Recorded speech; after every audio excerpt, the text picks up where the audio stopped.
میگن یک عربی در جاهلیت آمد بتش را کنار خانه خدا پرستش کند. اول صبح بود، وقتی رفت به طرف بتش، جو بیابون بوده، دید که سر و کله بتش مبلوله، خیسه. نگاه کرد بارندگی که نشده، این طرف اون طرف، دید که معذرت میخوام یه روباهی داره میره.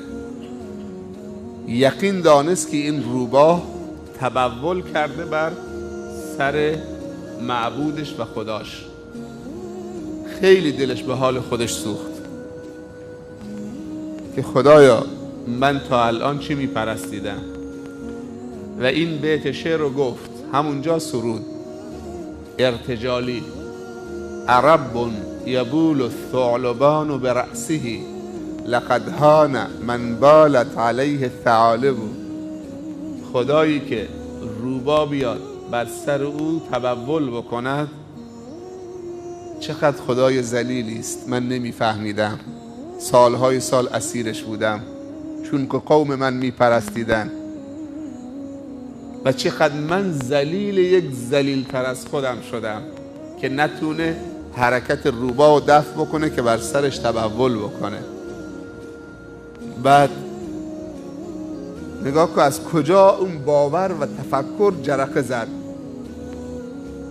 فکرش فعال شد و معنای واقعی زندگیشو پیدا کرد. وقتی پیدا کرد و فکرش فعال شد، این خدای ساختگی پوشالیشو بلند کرد، زد به زمین، دو نصف کرد، گفت من همچین خدایی نمیخوام و راهشو پیدا کرد به سوی خدای حق. تو میخوای گواهی بدی اشهد و یک بدوی و صحرانشین دیگه خیلی راحت میگه که البعیرة تدل علی البعیر. میگه وقتی در بیابان میری مدفوع شتر دلالت بر وجود شتر میده.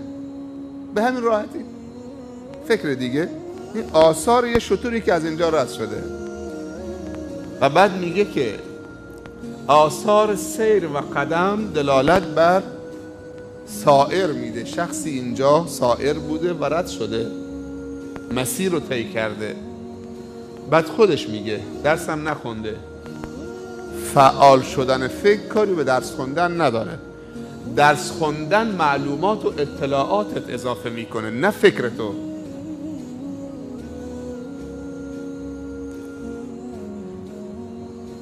درس خوندن اطلاعات تو، هر علمی بخونی به اطلاعات افزوده میشه، سبب تقویت ایمانت میشه.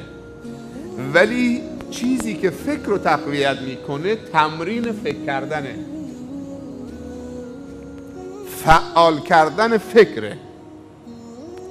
از کنار این مخلوقات مملو از عجائب بی تفاوت نگذر.